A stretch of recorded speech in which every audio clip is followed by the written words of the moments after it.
यास्मीन बीबी पाकिस्तान की वाहिद ऐसी बाहिम्मत खातून है जिसने शोहर के बीमार हो जाने के बाद घर का सारा खर्चा अपने कंधों पर उठा लिया। कुछ अरसा इलेक्ट्रिशियन का काम किया, चिंची रिक्शा भी चलाया और फिर मजदूरी करने लगी।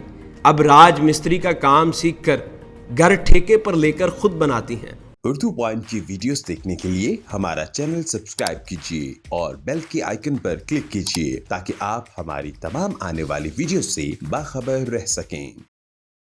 अस्सलाम वालेकुम, उर्दू पॉइंट के साथ मैं हूं अब्दुल्ला खान। नाजरीन, हिम्मत और बहादुरी की ऐसी शानदार मिसाल आज से पहले आपने कभी नहीं देखी होगी।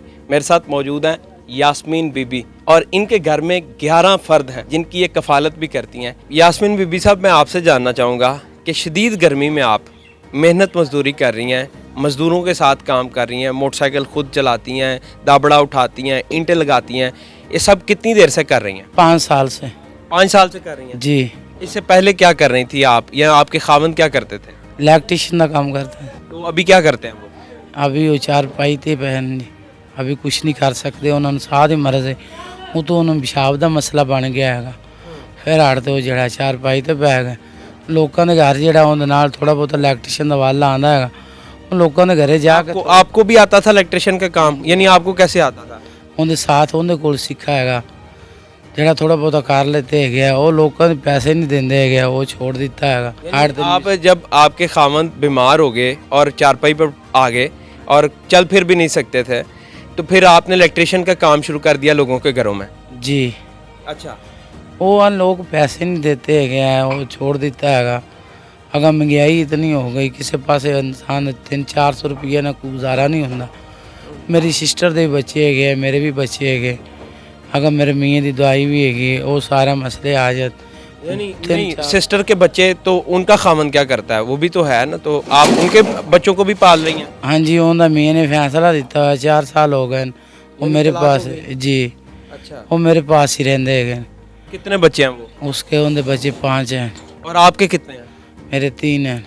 3, यानी 8 बच्चे, एक आप, एक आपकी सिस्टर और एक खावंद आपका, यानी ये 11 लोग बन जाते हैं। इन सब की परवरिश आप कर रही हैं? जी।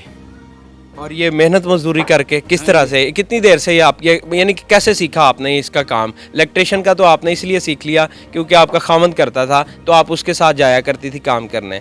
ये कैसे सीख लिया आपने? ये जरा ना लोग मैंने शौक है थोड़ा, मैं चलो वो नहीं तो कर लें। वो जिन्हों के अगे जो इलैक्ट्रिशियन का काम करते हैं लोग सारे जानते है, उन्होंने कहा भाई मैं इलैक्ट्रिशियन का काम छोड़ दिया है तो मैं ये जरा मजदूरी करन लग पे। उन्होंने पहले जड़ा है मकान बना दे रहे, मैं आप खुद बना दे रहे, वो भी छोड़ देते। लोगों ने किन्होंने पैसे ना दिते, वो छोड़ दिए। पैसे क्यों नहीं दिए? आपने कहा नहीं कि मैं 11 लोगों की परवरिश कर रही हूँ मैं, तो मुझे पैसे दें टाइम से। वो कहते हैं अच्छा हिसाब करांगे फिर देंगे, हिसाब करांगे क्या।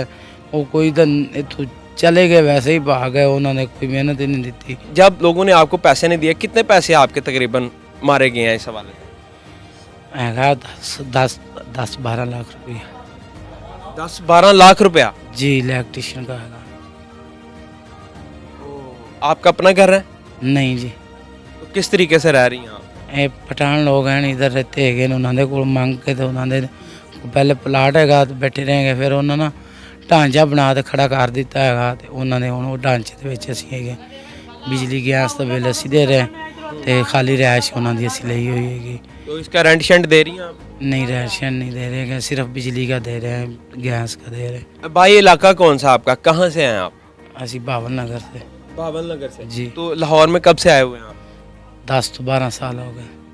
तो आपके जो दूसरे बहन भाई हैं, रिश्तेदार हैं, वो क्या करते हैं? उन्होंने कभी नहीं कहा कि हमारे पास वापस आ जाओ, हम सपोर्ट करते हैं? नहीं, वो आपके बच्चों का ही मसे पूरा करते हैं, मेहनत मजदूरी वो भी करते है। मेरा वाल साहब फौत हो 2 साल हो गए, मेरी वालदा है वो गोडे मुताज है, वो आप खुद नहीं कर सकते। मेरा एक भाई उनके साथ रहता है, वो जाता है 600-700 रुपया दिहाड़ी उन्हें मिलती, वो भट्टे पे काम करता है। जब लोगों ने आपके पैसे मारना शुरू कर दिए तो फिर ये कोई और भी आप काम कर सकती थी जिसमें मेहनत कम हो, ज़ोर कम हो।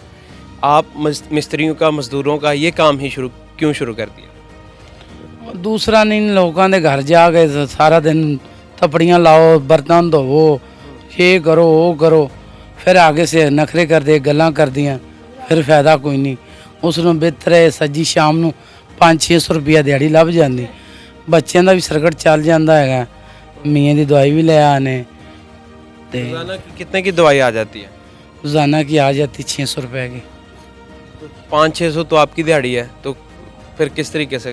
दुकान से ਜਿਹੜਾ ਹੈਗਾ ਬੱਚਿਆਂ ਦਾ ਖਰਚਾ ਹੈਗਾ, ਜਿਸ रोटी पानी ਦਾ वो दुकान से उधार ले लेते हैं, तो ਜਿਹੜਾ आप मेहनत करके ले जाते हैं वो एक हफ्ते दी उनकी दवाई मिल जाती, कभी थोड़ी ले लेते हैं, कभी 300 दी ले 400 दी ले लेने, इस तरीके हिसाब। खुद भी दवाई खाती हैं कोई?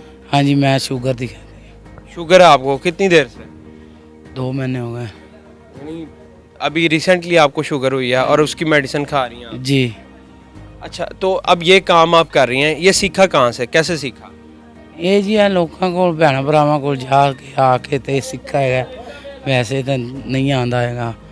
ਉਹਨਾਂ ਨੂੰ ਜਿਹੜਾ ਬਿਜਲੀ ਦਾ ਕੰਮ ਹੈਗਾ ਇਲੈਕਟ੍ਰੀਸ਼ਨ ਦਾ ਕਰਦੇ ਹੈਗੇ ਆ, ਉਹਦੇ ਨਾਲ ਇਹ ਸਹੂਲਤ ਲੱਭ ਗਈ, ਚਲੋ ਇਹਨਾਂ ਦੇ ਮਿਲ ਤਾਂ ਜਾਂਦੇ ਨੇ, ਉਹਦੇ ਮਿਲਦੇ ਹੀ ਨਹੀਂ ਹੈਗੇ, ਫਿਰ ਉਹ ਛੋੜਦੀ ਆ, ਇਹਨਾਂ ਲੋਕਾਂ ਕੋਲ ਚਲੇ ਗਏ। ਪਹਿਲੇ रक्षा चलाते रहे, अच्छा, रक्षा रिक्शा भी चलाती रही हैं आप? जी किराए पर लाए तो रक्षा चलाते रहे, 300 रुपये किराया लेंदे हैगे ते सुबह जाते है 6-7 बजे चले जाते हैं, शामी 5-6 बजे आते हैं, 1000-1500 लभ जाता, उन्होंने 300 रुपया दे देंगे, 900 रुपया आप बच जाता है, वो दवाई भी ले लेंगे, बच्चों का सरकट भी चल जाता है। तो फिर रिक्शा चलाना क्यों छोड़ दिया?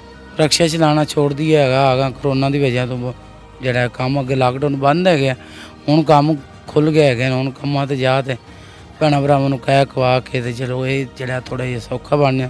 ਧੁੱਪ ਤੇ ਗਰਮੀ ਤੇ ਇਹ ਵੀ ਹੈਗਾ, ਪਰ ਇਹ ਸੌਖਾ ਹੈਗਾ ਕਿਉਂ ਉਹ 300 ਰੁਪਇਆ ਦੇਣਾ ਇੰਨੇ ਮਿਹਨਤ ਨਹੀਂ ਹੈ, ਲੋਕੀ ਜਾਂਦਾ ਨਹੀਂ ਹੈਗਾ, ਉਹ ਆਟੋ ਰਕਸ਼ੇ 'ਚ ਜ਼ਿਆਦਾ ਜਾਂਦੇ, चिन ਤੇ नहीं ਜਾਂਦੇ ਹੈਗੇ, कोई वो इस वास्ते छोड़ दिया, उनका तेल भी नहीं पूरा। आपने ईद के ऊपर छुरियां तेज करने का वाला भी काम किया था? हाँ जी।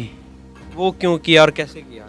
वो मेरे मकसद ख़ानदान ही है, मेरा ख़ानदान वो करता है, मैं आप खुद कर मैंने भी शौक हो, मैं भी कर लेती हूँ। यानी जहाँ से आपको थोड़े बहुत भी पैसे मिल सकते हैं आपने वो काम शुरू कर लिया? जी मैं वो कर लेती हूँ। आगे क्या करना चाहती हैं? फ़र्ज़ करें जितने भी लोग आपको देख रहे हैं उनको क्या कहना चाहेंगे, कितनी देर और मजदूरी आप कर सकती हैं, तो यानी क्या चाहती हैं आप? कोई रक्षा लै तो दे दे वे मैं वो चला लूँगी, अगर कोई ईटा सीमेंट की जड़ा है पेमेंट दे दे मैं वो बना लेंगे, अगर उनके ये है ना थोड़ा जिहा ज़्यादा पैसा बनता है लग जाता है, उनके 15-16 हज़ार का तो किराया बन जाता, फिर बिजली का खर्चा वो कट कटा के तो वो जरा 1000-1500 बच जाता है, वो इस वास्ते वो ईजी हो जाती है, वो छां का काम हो जाता है। यानी फ़र्ज़ करें आप चाहती हैं कि आपका अपना कोई सीमेंट बजरी की दुकान हो जहाँ से लोग लेके जा सकें, क्योंकि मजदूरी आप कितनी नहीं कर सकते ज़्यादा देर, तो इस वजह से कोई ऐसा काम जो आसान हो या आपको रिक्शा कोई ले दे वो भी आप चला सकती हैं? जी। अच्छा, रक्षा दे दे या कोई सीमेंट बजरी की कोई दुकान बना दे, ज़्यादा तो रक्षा है वो आसान नहीं है, अगर और वो चला नहीं सके तो बंदा वो ना जाके ना लंडे के कपड़े ले आके या कोई ऐसी चीज़ें ले आके बंदा किधर छाँव तो रोकते थे जो सेल कर लेता है। बहुत शुक्रिया, मेरी दुआ है कि आप इसी तरह मेहनत के साथ काम करती रहें, और जितने भी लोग देख रहे हैं उन सबको ये कहना चाहूँगा कि नबी पाक सल्लल्लाहु अलैहि वसल्लम से एक सहाबी ने पूछा कि सबसे अफजल रोज़गार या रिज़्क क्या है, तो आप सल्लल्लाहु अलैहि वसल्लम ने कहा जो ख़ुद अपने हाथ से मेहनत से कमाया हुआ हो, और दूसरी चीज़ जो लोग इनके पैसे नहीं देते इनसे काम करवा लेते हैं, उन सब से ये कहना चाहूँगा कि नबी अकरम सल्लल्लाहु अलैहि वसल्लम ने कहा कि मज़दूर को उसकी मज़दूरी पसीना खुश्क होने से पहले दें, और एट द एंड मैं अपनी तरफ से ये कहता जाऊँगा कि करो मेहरबानी तो महल ज़मी पर खुदा मेहरबान होगा अर्शे बरी पर। देखते हैं उर्दू पॉइंट, मैं हूँ अब्दुल्ला खान, अल्लाह निगहबान।